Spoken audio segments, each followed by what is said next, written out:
It seemed appropriate for her to be in this kind of barn setting. And thank goodness for these pulleys and the ability to lift her.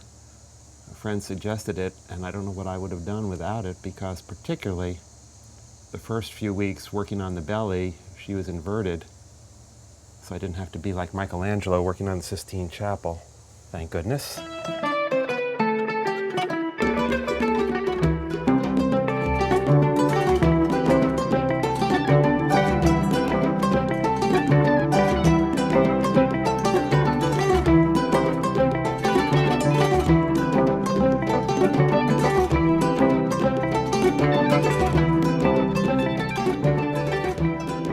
You could feel how smooth this is.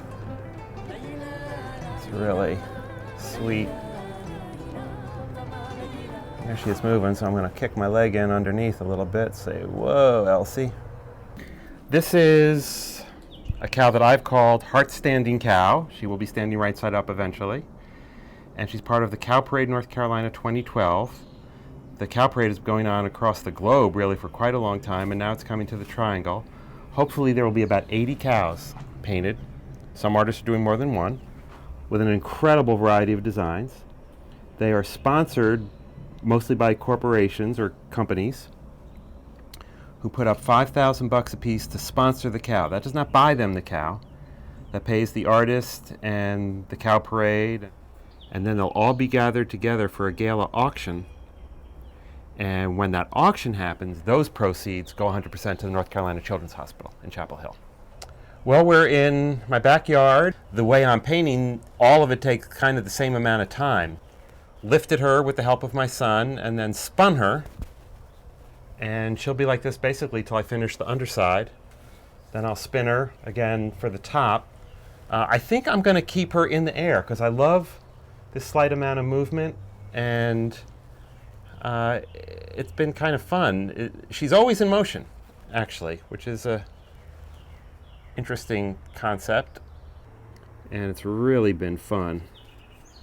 And now I'm getting into even more fun because I'm someplace I'm getting to do the second coat, which really smooths things out. And those of you who know the way I paint, ooh, smooth, precise.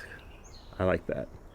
I've used 17 different rainbow colors, and the hearts cover everywhere, including the horns and the ears and the udder and everywhere. So there's no place that there's more than one heart's worth of paint.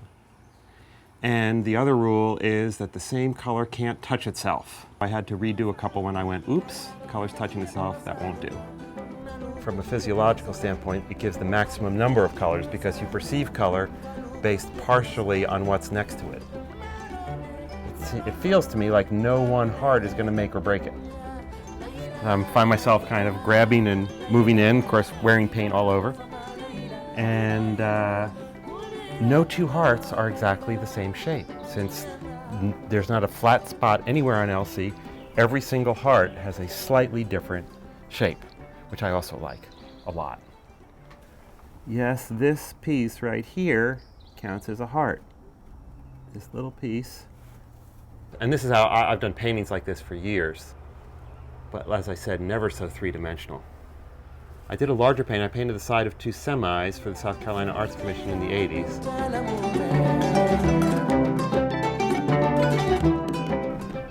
Having the right brush really helps.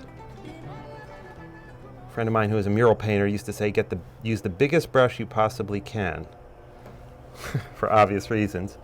This one seems to have just the right combination that I can still get in the small areas, and yet it holds enough paint. Elsie. She's named Elsie because in the 60s my dad sold his company to Borden's, back when there was an Elsie the cow, for those of us old enough to remember that. So she's the HeARTstanding Cow, but I'm calling her Elsie. And the other hilarious thing, in a sense, I've been painting hearts since 1978, and from these last few days of painting these upside down hearts, I'm coming to the conclusion that it's easier to paint hearts upside down because I can just cut the corner, and then getting to make this swoop move just seems to go a little bit easier and better. I've never put them on something so three-dimensional. I painted a violin a few months ago, and there the heart's been around, but also it was only this big. So this is a whole nother level. The main thing is there'll be no place where there'll be more than 1 unit of a heart worth of paint. That's important. That's what will give the whole thing a certain integrity, as if it really was made of hearts.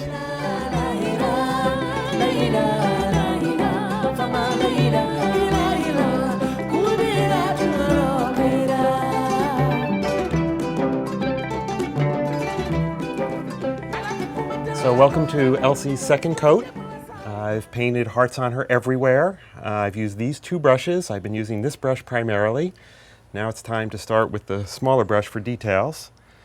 And I've got at least 2 coats of paint everywhere by the time I'm done. I'd love for you to guess how many hearts there are. I will tell you it's probably more than you think. I've had guesses so far between 100 and 2012, and I will tell you it's somewhere in between there. But it has been quite hot out here, and towards dusk the mosquitoes tend to come out, so that's been a bit of a problem at times. But I also have fluorescent lights hooked up, so I've been able to paint at night a little bit. And for those of you who are going, boy, you're kind of compulsive, I would have to plead yes. I'm trying to make a living at it. So, drawn by hand, painted by hand, a human endeavor. That's what I'm about. So hopefully there's a certain unity to the whole thing by virtue of the same amount of attention everywhere. So there's only one white, pure white heart on her. That's under her chin, and that's where I will sign her when I'm all done. Looking forward to that.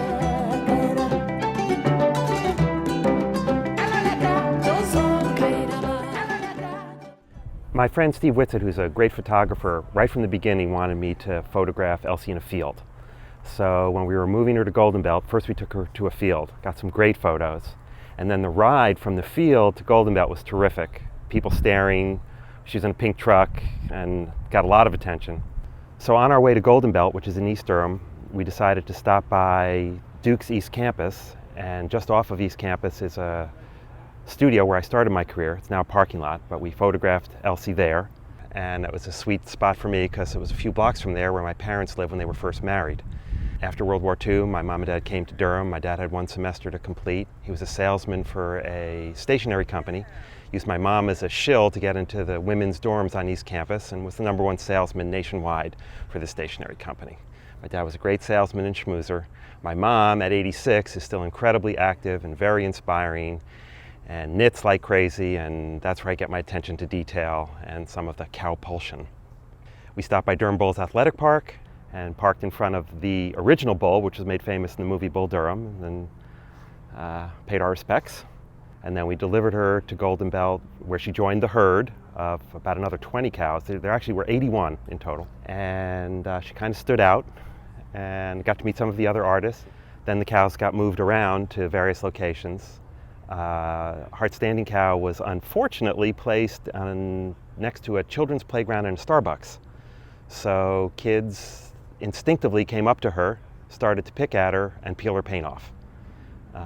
Bummer and unexpected, and yet really she was damaged by affection. The kids couldn't keep their hands off her, and they looked like stickers. The way I overlapped the hearts, they felt that they could peel them off, and the paint was thick enough that once the skin was broken, paint came off in sheets. And at first I thought I could do the repairs there, but when I got there, the damage was extensive. She was damaged in 38 places, and I had to bring her back to Golden Belt and did the repairs there. But now, the good news is, here we are at the North Carolina Museum of Art, and she's right outside the front door. It's been an incredible joy painting Elsie, covering her in hearts, and I'm thrilled that so many people are going to get to see her. And hopefully in January she'll raise lots of money for the Children's Hospital and bring smiles and hope and feelings of love and connectedness to all of us. We all have a beating heart, and it seems to be a universal symbol that people relate to, and I am just grateful to have had the chance to paint her, and hope you enjoy her too. It took 203 guesses to guess the magic number, and here's your last chance, say it to yourself. The answer is 701. 701 hearts on Elsie.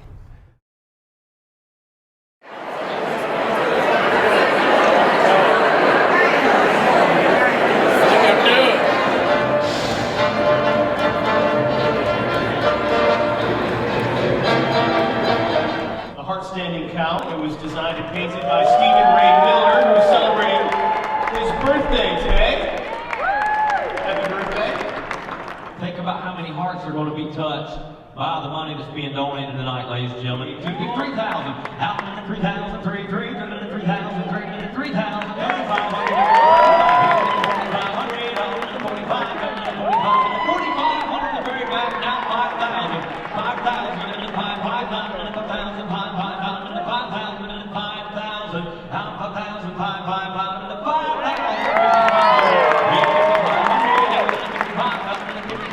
6,006, so 5,500.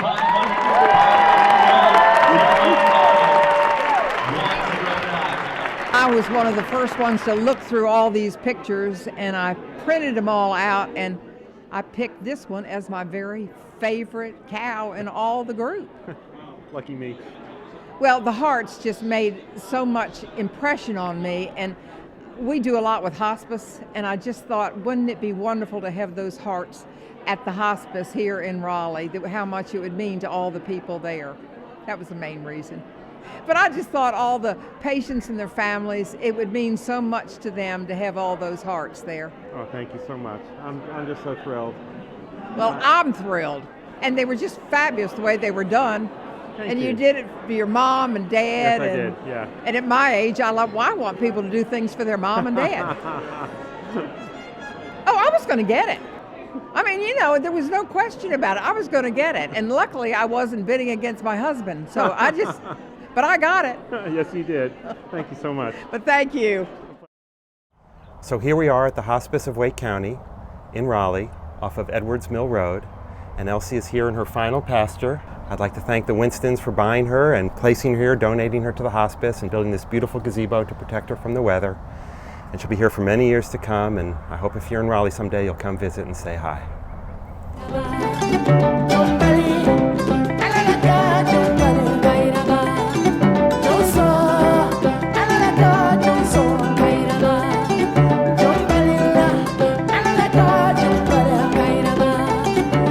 So